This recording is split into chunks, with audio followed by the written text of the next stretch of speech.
verse 14 to 16. Sino po ba yung nasa atin pong ayan. So please turn your camera on. So then the same you worship God with us, okay? Sa atin pong mga nasa online, kung kayo po ay nasa online, mag-on po kayo ng camera para po kayo ay makita, okay? Again, 1 Peter chapter 1 verse 14 to 16, I will read it to you. Just follow me in your eyes.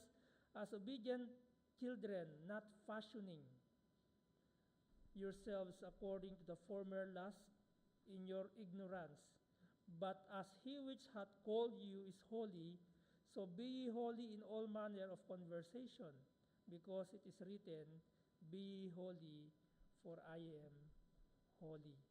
Yung sinabing fashioning there is that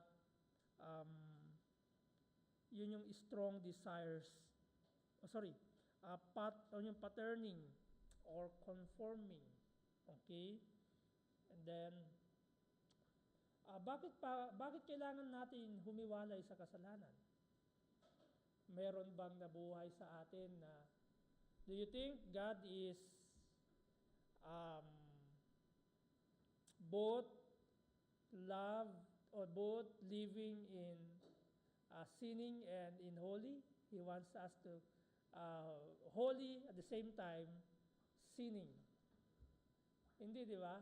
Kaya nga meron tayong separation. Meron tayong pag-aaral ng separation para makita natin kasi ang Diyos ay banal. Okay? So binanggit diyan yung obedient children. Ibig sabihin, literally, children of obedience. So ibig sabihin, tinawag tayo, you obey, why we are children of obedience. What's the meaning of children of obedience? You obey the gospel. Okay? We are called children of obedience. It is because we obey, one of the definitions is because we obey the gospel. So that's why you are called children of obedience, which is a Semitic or Hebraic expression that highlights one's. Okay? Binanggit ni Luke, sa Luke chapter 7 verse 35, pakibasa. Luke 7:35. Okay? Another definition or illustration of children of obedience. Luke 7:35. Pakibasa po. Hang on there because and be attentive kasi there is a lot of verses you would open tonight. Luke chapter 7 verse 35, but wisdom is justified of all her children. Okay, but wisdom is justified of all her children. Another literally means is that we are children of wisdom. Okay, we are children of wisdom. Why we are children of wisdom? Bakit tayo children of wisdom? Okay, it is because when you accept the gospel of Jesus Christ, sa atin po mga nakikinig, no? Wag na po kayong humanap ng wisdom and knowledge on other place. The wisdom, why you are called children of obedience, is because you obey the gospel. Okay, and another term is that we are called children of wisdom because you accept the Lord Jesus Christ as your Savior, the gospel, and so you are children of wisdom. Don't you know that the embodiment of wisdom is no other than the Lord Jesus Christ? So yung kumakatawan ng wisdom ay ang Panginoong Jesucristo. Okay? So, here, obedient children, meaning that a life in submission to God characterize the nature of a true believers.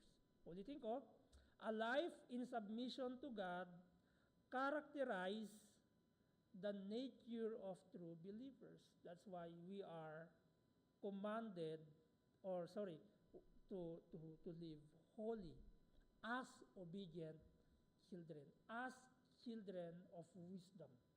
Okay? It should be seen in our lives. Okay? Number 2 is that do not be conformed, or binanggit ni Saint Peter or ni Peter is that not fashioning yourselves, or do not be conformed is a negative of which means to form according to the pattern or mold according to the former of your lust. Okay? According to the former of your lust. So, binanggit din ni Paul dyan yung former lust. Ano yung former lust? Pag sinabing former, yun yung dating ikaw. Yun yung dating buhay mo. Ano ba yung dating buhay mo? Di ba? You heard a lot of testimonies, even pastors, even though yung mga ito yung mga disadvantage ng mga lumaki na sa church. Hindi sila lumaki na street children, na hindi sila lumaking sa Sunday school, so to speak. At hindi sila lumaki sa ganong mga paligid ba. Kaya some of them, hindi nila maunawaan yung former lives nila. Okay? Kaya, and then, I think it's not a disadvantage to them. It is an advantage to them. Because hindi sila namulat sa ganong sitwasyon. And the disadvantage, yun nga lang, ano yung change, ano yung former. Okay? So, former lust is a neutral term that simply means desire or longing or craving, di ba?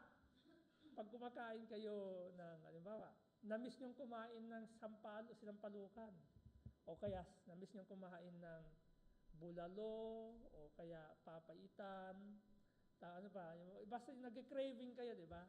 Ano ba kayo naglilihi, di ba? Parang naglilihi. Pagka nakakain nyo na, ano yung sinasabi nyo, di ba? Craving satisfied. Correct?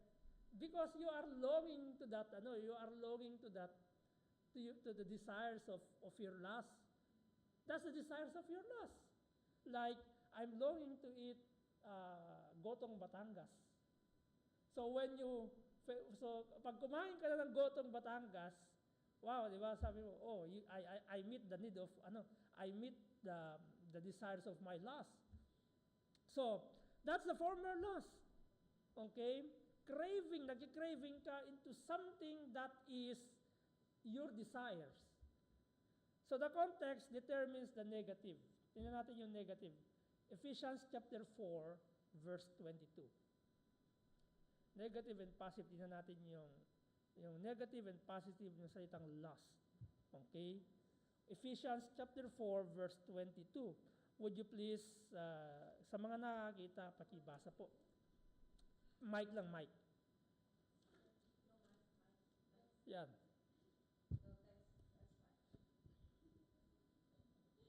Ephesians 4, chapter 4, verse 22, that you put off concerning the former conversation. Is that correct? Correct. The old man, which is corrupt according to the deceitful lust. Yes. That is the negative one of the meaning of the word lust. Okay? Ang sabi ni Paul, yung former conversation, the old man, which is corrupt according to the deceitful lust. So, pakibasa naman tingnan natin yung positive. 1 Thessalonians 2:17. 1 Thessalonians 2:17. Ayan. Okay? Pakibasa po. Kung nakita nyo na, please read it. 1 Thessalonians 2:17. 1 Thessalonians chapter 2, verse 17. But we, brethren, being taken from you for a short time in the presence, not in heart, and devoured the more abundantly to see your face with great desire. Yan, that is the positive way, no, lust. Okay, yung desire. Ano sabi ni Paul? Okay? Gusto ni Paul, with great desire. Gusto niya silang makita, mamukhaan with great desire. That's the desire, but in positive. Like, I'm longing to see face to face Sister Jean sa Kuwait or Brother Benji sa Kuwait. Diba? We tried many times na mag-apply doon pero talagang hindi pa sa ngayon. Okay, so that's my desire. That's the positive one. The negative one is that your former lust natin is corrupt. Okay? Amen? So, yung pinag-uusapan po natin dito is separation. Why we need to be separated from sin. Okay? So, and then, in your ignorance, in your Bible, as obedient children, not fashioning yourselves according to the former lusts in your ignorance. This is perhaps describing the pre-conversation life of a person, the life of an unsaved person before coming to Christ, Acts 17:30. In your ignorance, di ba? Yung nakagawa sila just because ng kasalanan, just because they don't know yet, they are not yet saved. Okay? So Acts 17:30, please read. Acts 17:30. Pwede po kayong magbasa dyan sa Kuwait if you can read. Just unmute yourselves and pakibasa po ninyo kung nakita nyo na po. Acts 17:30, pakibasa. Acts chapter 17, verse 30, and the times of this ignorance God winked at, but now commanded all men everywhere to repent. Yes, we are commanded. That is our form. That is our yung bang we are ignorance. Okay. 1 Thessalonians 4:5. JC May, pakibasa. 1 Thessalonians 4:5. So we are in verse 14 lang Wala pa tayo sa verse 15 ng 1 Peter chapter 1 verse. Yeah, 1 Thessalonians 4:5.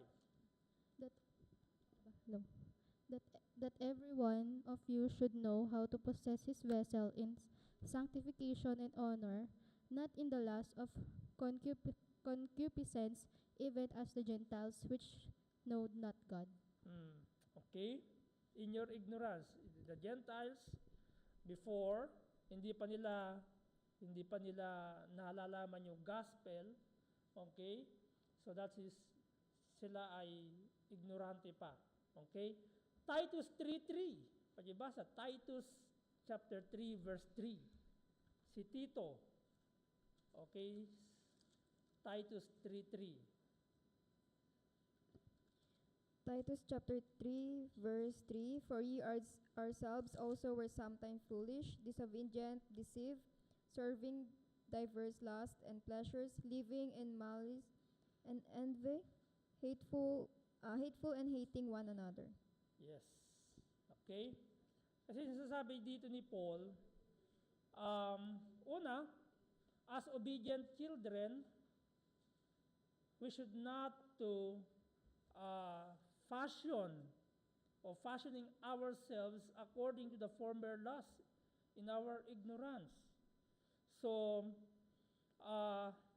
believers, the point here is that we as believers must never again allow our sinful desires to dictate the way we live.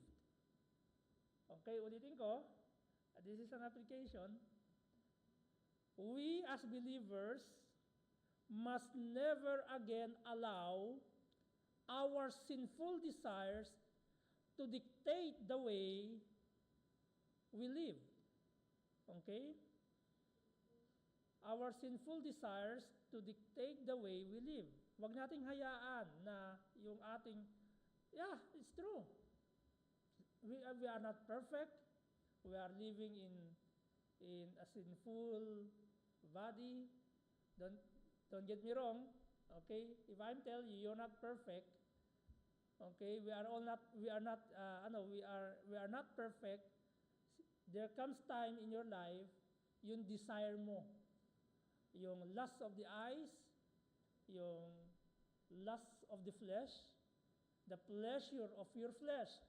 Okay, you want to meet the pleasures of your flesh. What are they? I already illustrate a while ago that halimbawa yung gusto mong kumain ng yung teriyaki, di ba? O teriyaki, di ba? Gagawin mo ang lahat para makakain ka ng teriyaki. Because that is the pleasure of your lust. You want to eat that, and afterward, pag kinain mo, wow, craving satisfied. Okay? And so, we are not, we should not, we should never allow our sinful desires to dictate the way we live. Diba? Halimbawa, pag pinag-uusapan natin, gusto kong magkasala ulit. Oh, no. Meaning, you are intentionally desiring sinning. To sin. Intentional yun eh. Okay? Amen? Sasadyain mo talaga yun.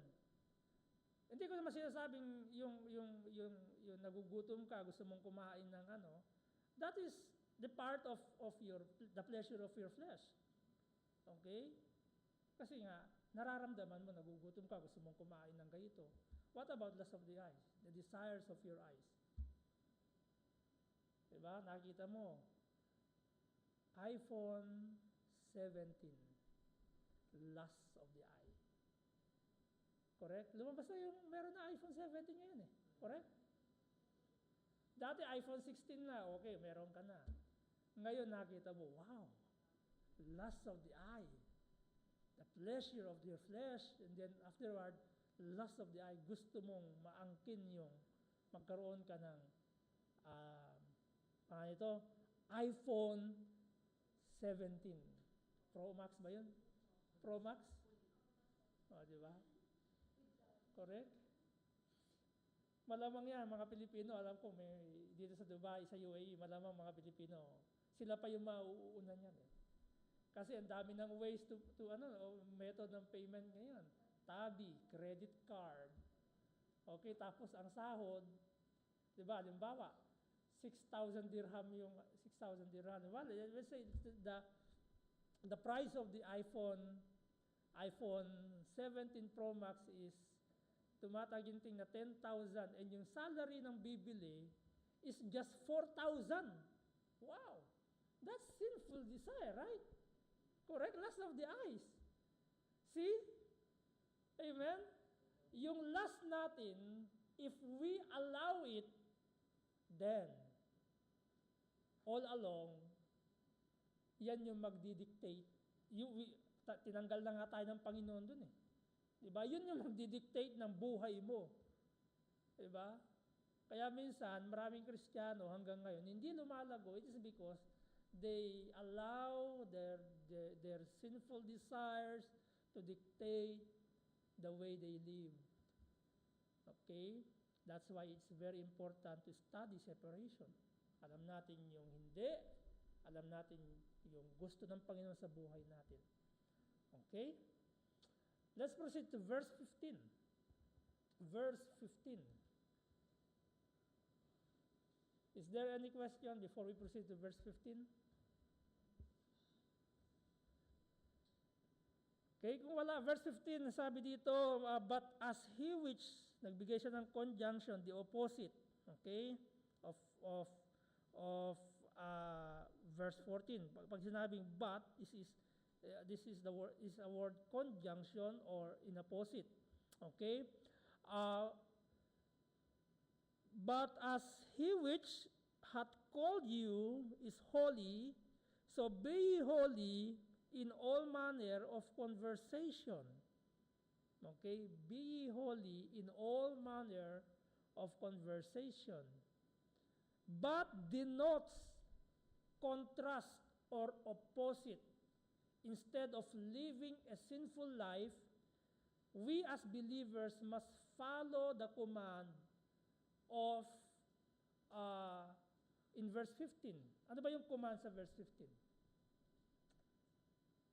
Do anyone knows the command in verse 15? Yes, be ye holy as God is what? Holy. That's the command. When we read the text, the word but, okay, it gives a contrast and also demands those hearers, those children of obedience, to be holy. Why? Because God is holy. Bakit kailangan natin maging banal? Minsan, di ba? Ito yung sa Pilipinas, ito yung mga mga bully sa atin. Di ba? Pag gumawak tayo ng Bible, do you understand? Correct? Naghahawak ka ng Bible, nakabarong ka, tapos yung mga kaibigan mo na dati nakasama mo, hindi ka mananampalataya, di ba? Nagbisi, baka lumagpas ka na yan sa langit sa pagkabanal mo, di ba? Minsan, once I encountered sa mga kaibigan ko, parang naging corny. Sa kanila, corny yung magbihis ka ng maayos. Diba po, maghahawak ka ng Bible, pupunta ka sa church, sa kanila, corny yun eh. Di ba nabuhay nga tayo sa ganun, corny, ayaw natin makakita ganun. Minsan, pag tayo naman ay inaasar, minsan, na-discourage tayo magpatuloy, di ba? Kasi sasabihin, oy, si Edmund, di ba? Baka naman lumagpas ka sa langit niya, pre. Di ba? Nakakarinig kayo ng ganyan, di ba? O mare, o kaya, di ba? Friend. Correct? So, well, it is commanded to every believer to be holy instead of living a sinful life. Okay? For us to be holy, as God is holy, we must understand the biblical concept of holiness. Siguro, as studying go on, matatakil natin yon. Okay? Where is the best place to begin a study on the meaning of holiness? Okay? Peter, in establishing the validity of his command to be holy, appeals to the Old Testament in verse 16. Okay? The concept of holiness, therefore, is already present in the Old Testament. Okay? The Hebrew word holy is kodesh in the Old Testament, is used to describe a ground. Exodus chapter 3 verse 5. Exodus chapter 3 verse 5. Please turn your Bible. Exodus chapter 3 verse 5. Pakibasa. Sige na, pakibasa mo.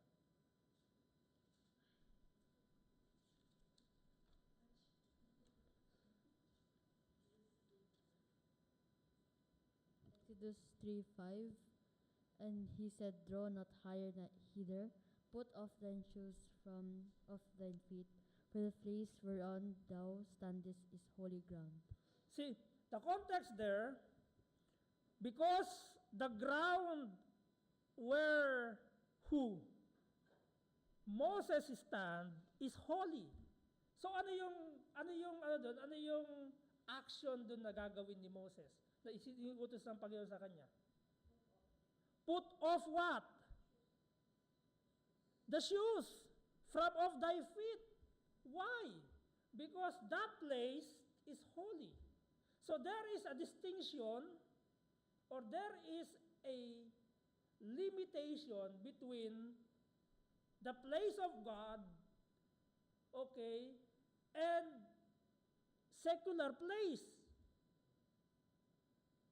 Did you notice in the context? Sabi ng Panginoon sa kanya, and he said, draw not nigh hither, put off thy shoes from off thy feet, for the place whereon thou standest is what? Holy ground. Diba? Do you understand the context? Okay? And then, Exodus chapter 28, verse 2. Exodus chapter 28, verse 2. Sige, pakibasa. Exodus chapter 28, verse 2, and thou shalt make holy garments for Aaron, thy brother, for glory and for beauty. See, even the garments, merong tinatawag na holy garments. Verse 2, correct? And thou shalt make holy garments for what? For Aaron. Ibig sabihin, kaya siya lang yung siya lang yung pwedeng gumamit doon, hindi pwedeng gamitin ng iba yon. Correct? At doon naman sa unang binasa natin, yung lugar na yon kung saan nagpakita, okay? O doon sa burning sabi ng Panginoon, tanggalin mo yung wag kang lumapit. Tanggalin mo yung iyong alin? Sapatos o yung yung sandals. Diba? Correct? Hindi yung shoes nung sinasabi sa Old Testament ay shoes na Nike ngayon na yung hindi. Ang tawag yung sandals yun. Okay?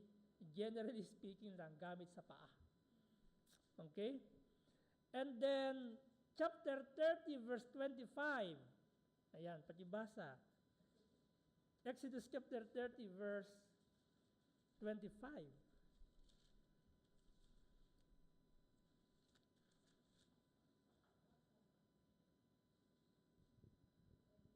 25. And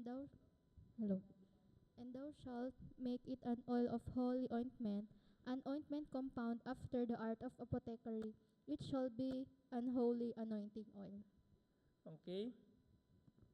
So, all of this is holy before the Lord in the Old Testament. And other inanimate subjects, ito yung mga inanimate subject, yung oil, yung garments, and others pa. Another example is the tabernacle in Moses' time. Yahweh named the two rooms in the tabernacle as the holy place and the holy of holies. Chapter 26, verse 33.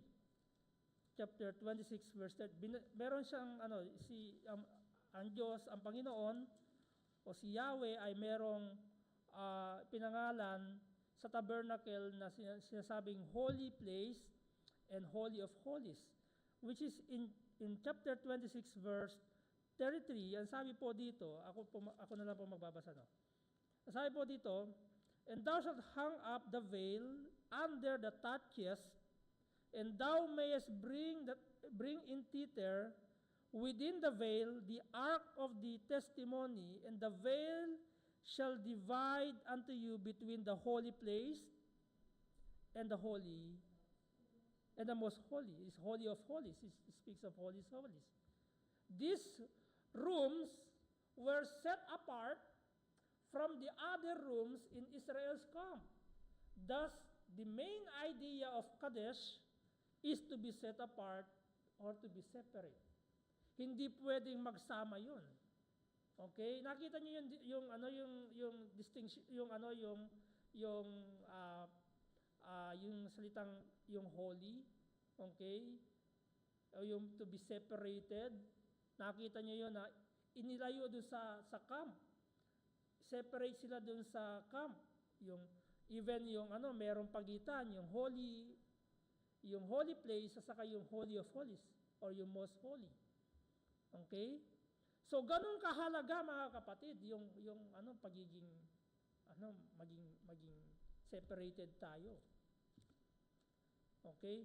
Kaya nga kung babasahin natin yung Pentateuch or yung first 5 books, makikita natin doon na Yung papasok lang sa Holy of Holies, yung talagang separated into that ministry. That is the high priest na tinatawag. Alam nyo ba na pinapractice din ngayon even in the Vatican yung pag-o-offer? Noong araw, pag nag-o-offer sila, kapag yung blood offering na nakalagay sa basin o sa bason, sa Bible, bason kasi, yung basin, yung lagayan, okay, ano ba sa Tagalog yun? Bowl, yung bowl, di ba? Yung bowl. Pag yun ay merong nahalong kasalanan na marumi at hindi humingi ng tawad, okay, yung mag-o-offer, mamamatay yun. Okay, dun sa Holy of Holies. Kaya ganun kahigpit ang Panginoon sa mga Kristiyano na dapat humiwalay sa buhay na makasalanan. Galing ka na dun. Correct? Galing na tayo dun. So yun yung idea ng separation. In what way God is set apart or to be separated? First, God is totally separated or distinct from all His creation. Isaiah chapter 57, verse 15. Isaiah 57, verse 15. Nabubulol tuloy ako. Pakibasa po. Isaiah chapter 57, verse 15.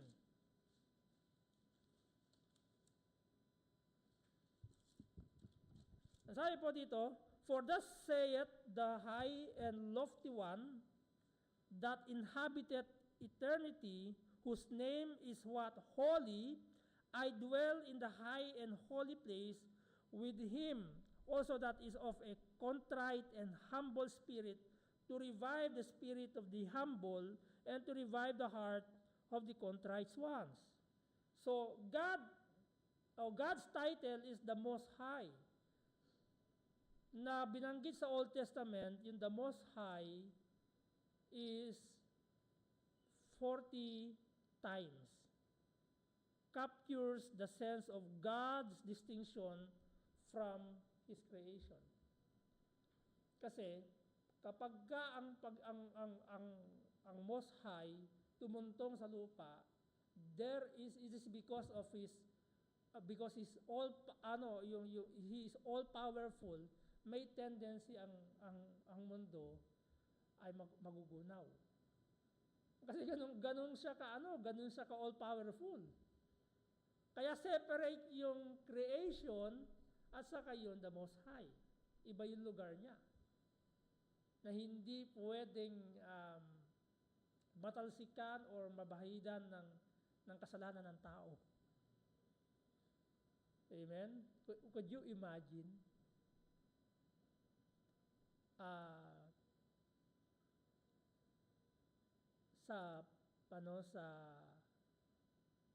Tayo ay yung di ba pag namatay tayo, yung glorified body natin. Kasi hindi itong katawan na ito, kahit na napakabanal mo dito sa lupa, hindi pwedeng pupunta ka sa langit na yung katawan mo hindi papalitan.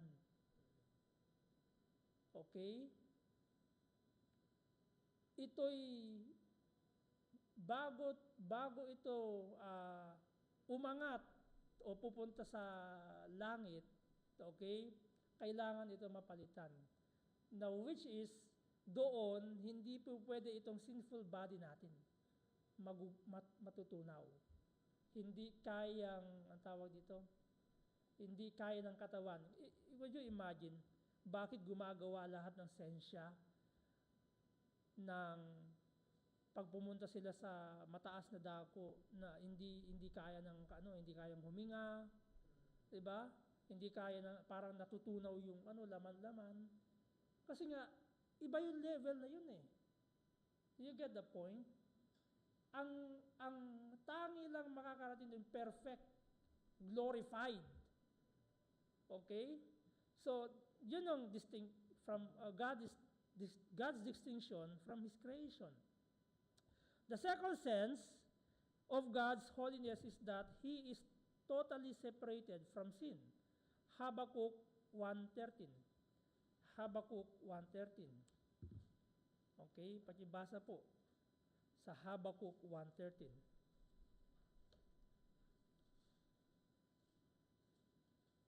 Katabi po yan ni Nahum. Okay? Habakkuk 1:13. Thou art of purer eyes than to behold evil, and canst not look on iniquity, wherefore lookest thou upon them that deal treacherously, and holdest thy tongue when the wicked devoureth the man that is more righteous than he. Okay? So in Habakkuk 1:13, God is totally separated sa kasalanan. Isang Bible scholar puts sabi niya, God, itong phrase na ito, God is allergic to sin. Diba? Allergic siya sa kasalanan. Yung isang Bible scholar, yung siya ng phrase na God is allergic to sin. This is what the Apostle Peter commands us to be. People who are totally separated from sin. James 1 verse 13. James 1 verse 13. Pakibasa. Job 34:12. Pakibasa. 1 John chapter 1 verse 5 to 6. James 1:13. Pakibasa po muna.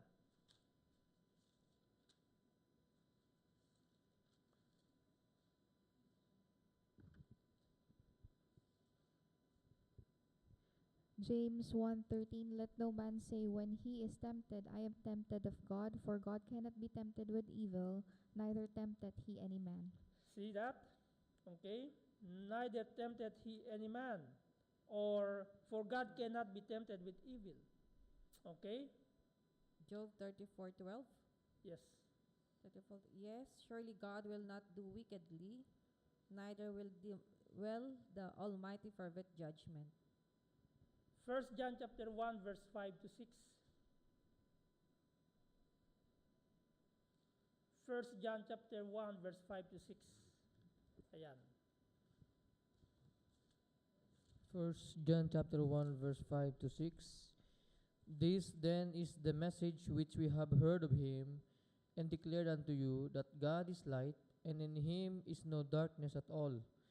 If we say that we have fellowship with him and walk in darkness, we lie and do not the truth. Okay? So dito makikita natin yung command. Okay? And then, tayo ay, dapat humiwalay sa kasalanan. Sinungaling, sabi ni John, hindi po pwedeng lumalakad sa liwanag tapos sa kadiliman. It can't be. Right? Hindi pwedeng both ginagawa mo. Both nabubuhay ka sa ilaw o sa kaliwanagan tapos mabubuhay ka sa kadiliman. Correct, hindi pwedeng hindi pwedeng tawag dito mag-isa. Kailangan humiwalay ka. Alam niyo yung sakit sa panahon natin before we end now. Ito yung sakit ng Christianity ngayon. Why maraming mga Kristiyano nabubuhay sa nakikipamatok.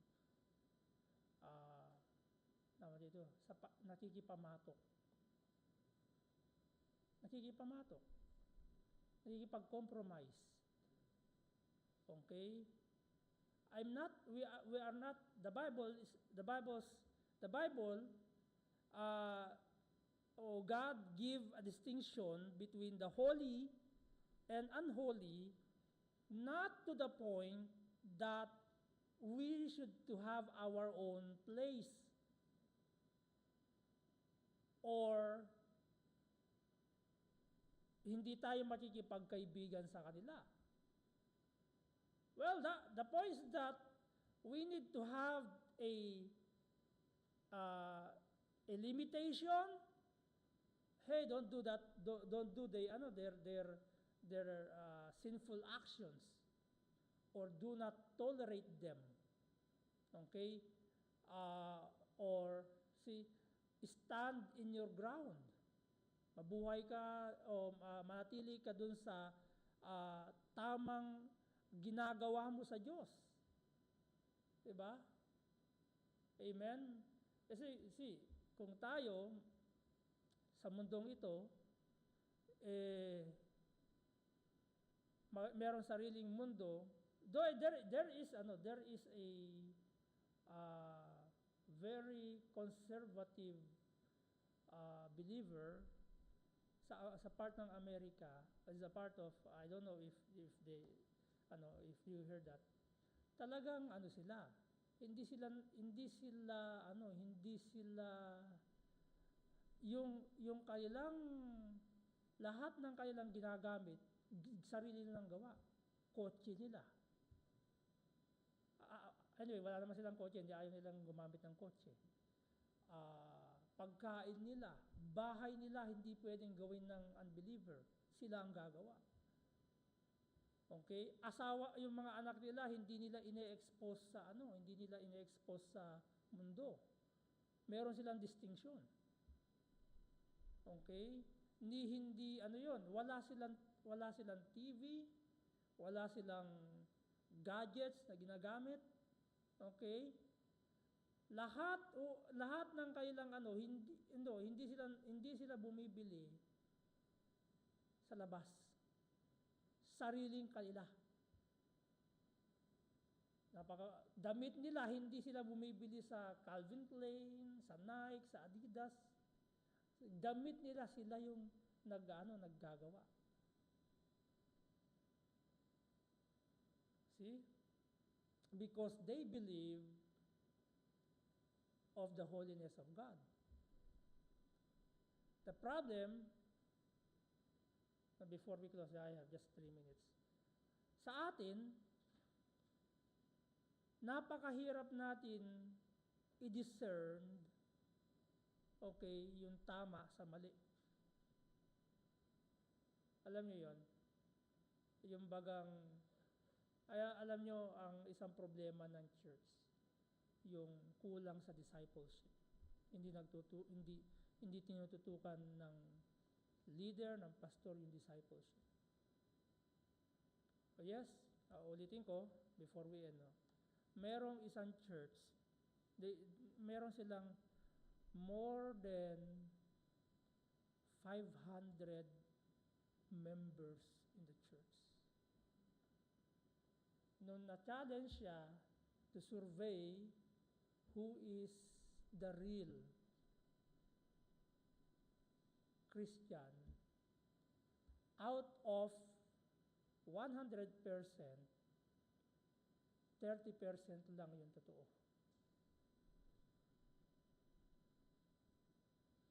Okay? Why? Because one of the reasons they are living in a liberal country. Masyadong free magdala ng baril. Okay? Lahat free.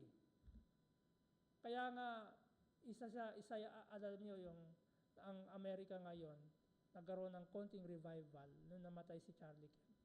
Kasi yan ang isang pinaglalaban niya. Yung marriage, divorce, yung ano ba yun, yung nagpapalaglag ng bata? Abortion. Diba? Kasi nga, yung Amerika, ano na sila, yung sabihin, let me say that they are living in the times of, same like Sodom and Gomorrah. Mantagin mo, merong gusto mag-interview sa kanya, talagang ang pinopromote niya yung ang sinasamba niya, binabanggit pa niya ba, pinipraise pa niya si Satan, di ba? Ay, ni-rebuke niya. Pinalis niya siya doon. Correct? So, ibig sabihin, kung hindi tayo tatayo into our ground, then later on, you let the people around live as they want to live. Hindi naman pwedeng gano'n. Diba? Mabuhay tayo kung mamuhay tayo sa araw-araw sa gusto lang natin. Diba? Kaya nga sinabi ng Panginoon sa Luke, kung sino man ang nais sumunod sa Kanya, sa paraphrase, let him deny himself, take up his cross daily, and what? And follow me. It requires efforts. Diba? It requires efforts. Kalimutan mo talaga yun. Yung buhay mo, yung sarili mo, kalimutan mo. Okay? So, let's end there. And I hope by God's will, we will continue sa next week. Sa next Friday po. And sa next October, next month, after our service, ay siguro medyo okay na yung klima, mag-soul winning na ulit tayo. Pero tuloy pa rin ang service. Kasi umalis naman tayo dito, 8 o'clock eh. So, 8:30, 9:30, 10:30, 11:30, 12:30, 1:30, 2:30, hanggang umaga tayo sa lansangan. Mag-share tayo ng gospel. Okay? So, tayo pong lahat ay tumayo, tayo po ay manalangin. Panginoon Diyos, aming Ama, na makapangyarihan sa lahat, salamat po muli sa pagkakataon, sa pribileyo, Panginoon, na kami ay tinuturuan mo na dapat kaming mga mananampalataya ay humihiwalay sa mga bagay na marumi sa inyong paningin, Panginoon Diyos. Tulungan niyo po kami. Sa sarili po namin, hindi po namin kaya. At turuan niyo po kami, Panginoon Diyos, ng prinsipyo ng iyong salita na pangahawakan po namin na kami, Panginoon, ay mabubuhay sa pagsunod sa inyong kalooban, na kami ay magpakabanal sapagkat kayo po ang Diyos na banal na tumawag sa amin. Panginoon, pagpalain niyo po yung mga gawain po na sa gabing ito, ang mga kapatiran po namin, hindi po namin kasama, at tulungan niyo po kami sa mga susunod na oras pa ng buhay po namin.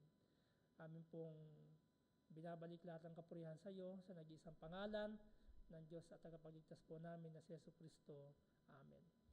Good night, everyone. God bless po sa Kuwait, Sister Jean, Brother Benji.